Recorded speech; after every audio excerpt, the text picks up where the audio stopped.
Good morning. What's up, Internet? I'm Christiane Cordero, and this is the 734 from WCCO. We know most of you are on your way to work, maybe about to head out the door, so let's get you started with today's weather. It feels like winter out there. There's a good little chill this morning. Interesting news out of the National Weather Service. It says there's a signal for lake effect snow on Mille Lacs today. That's pretty rare, so would be a sight for sure if it did happen. And when we talk about the actual temperatures outside, 15 degrees is what we're waking up to this morning, topping out at 18 later this afternoon, and then dipping back down into the 14-degree territory. And this is what it actually feels like, though, right? It's in the single digits for most of the day today and tomorrow, for that matter. Wednesday is when we're going to climb back into the double digits territory. All right, now let's talk about this. Today's Veterans Day, when we honor our nation's military members. We know many of you have either served or have loved ones who have served. From grandparents, moms, dads, brothers, sisters, friends, the list goes on. So here's your chance to give them a shout out. Tell us about your favorite veteran. We've heard some stories this morning from people whose grandparents served, and it's always so humbling, right, to understand their sacrifice at least as much as we can. So those watching on Facebook, leave a comment right here. Leave a picture if you'd like. We'll get through a few of those in a moment. The nation will come together to honor our veterans today. President Donald Trump will attend a Veterans Day parade in New York this morning. Minnesota Governor Tim Walz is speaking at a Veterans Day program in Inver Grove Heights, and many restaurants are offering deals for veterans today. That includes Olive Garden and Starbucks, to name a few. Just remember to bring your military ID. Yesterday, veterans were honored in the South Metro, the city of Bloomington, and Northwestern Health Sciences University had a Veterans Appreciation Day. They invited service members and their families to a brunch. Congressman Dean Phillips was there, and he gave a speech about honoring those who have fought for our freedom.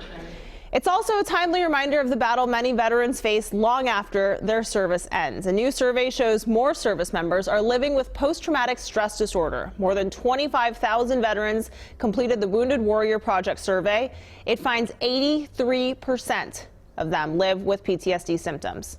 Switching to another ongoing conversation is gun violence in St. Paul. Police are now investigating the 29th deadly shooting so far this year, the second in less than a week. Police say officers found a man dead in a vehicle near Wayzata and Rice Streets last night. Conversations are happening about how to stop the violence. St. Paul Mayor Melvin Carter hosted a community listening session last week. There are two more planned for this week. The first is tomorrow. Overseas now, unrest in Hong Kong continues this morning, now in its 23rd week. A video posted online shows police shooting at least one protester. Officials say the 21-year-old is in critical condition, and another video shows a man being set on fire. The escalating violence happened during rush hour. Protesters blocked the roads and trains to push their demands for democratic reforms. Dust after telescope and solar filters, a rare event is happening right now in space. It's really beautiful. The planet Mercury will make a pass right across the middle of the sun. NASA says it only takes place 13 times in 100 years for about 5 hours. Mercury will be just a tiny dot on the sun. You can kind of make it out right there in the middle where that highlight is. And just a reminder, just like during an eclipse, viewers need to use a solar filter since, of course, looking directly at the sun can cause permanent eye damage.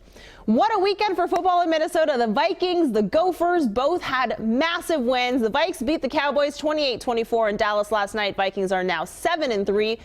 We can't show you the highlights here, sorry, but you know where to go on the internet to look up, especially Kyle Rudolph's incredible one-handed catch for a touchdown. Definitely worth taking a look there.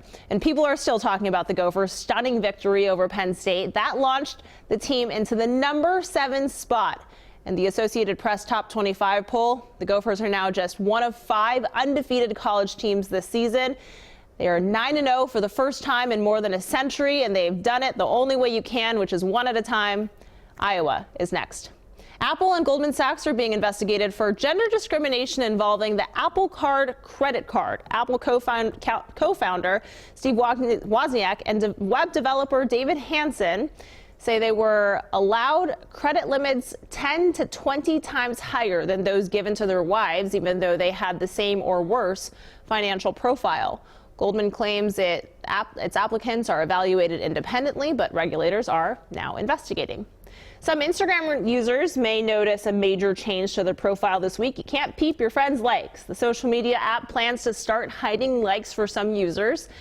They've already tested this concept in other countries, but now it confirmed that U.S. is joining that list. It's an attempt to reduce competitive pressure on the platform. The likes aren't completely disappearing, though. We should know you will know how many likes your picture gets, but you won't know how many your followers get, and your followers won't see your count either. We take our cell phones everywhere. We're on them during the show, connecting with our social media viewers. But people take them to the bathroom. They have them at the gym. Kids hold them. What is on your cell phone? We enlisted a few moms to hand over their phones and asked for a lab test. So you're bracing for the worst. Oh yeah. I don't think I'm going to be pleasantly surprised. The results tonight at 10 on WCCO. Then tomorrow morning, Kim and Jason's phones were swabbed, and what's on them is put in a Petri dish. They haven't yet seen the results.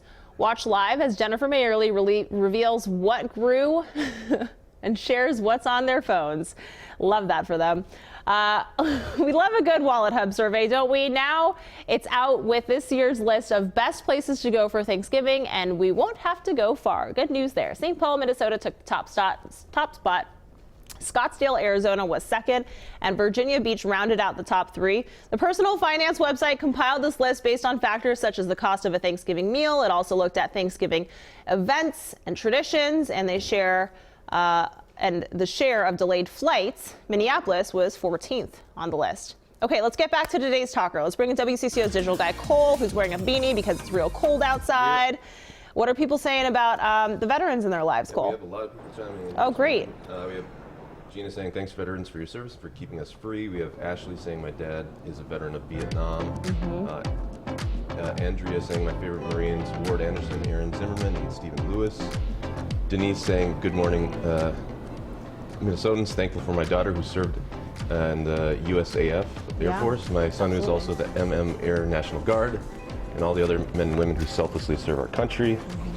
And we have my dad who's a Vietnam veteran saying thanks to all the Anishinaabe veterans, all the Native veterans. And we have Melina saying Earl Harrington, Greg Harrington, Donald Cornelius, David Hattie, Joe Hattie, and several others in my life. Yeah. Thank you for your service. Get them all in there. Awesome, yeah. Cole. Thanks so much. Had no idea about your dad, so thank him for his service as well. All right, that's it for now. This is the 734 from WCCO, and most of the Twin Cities are on the go. So why not make us your place for mobile news? We'll be back here tomorrow at 7:34, and until then, be nice to each other out on the internet.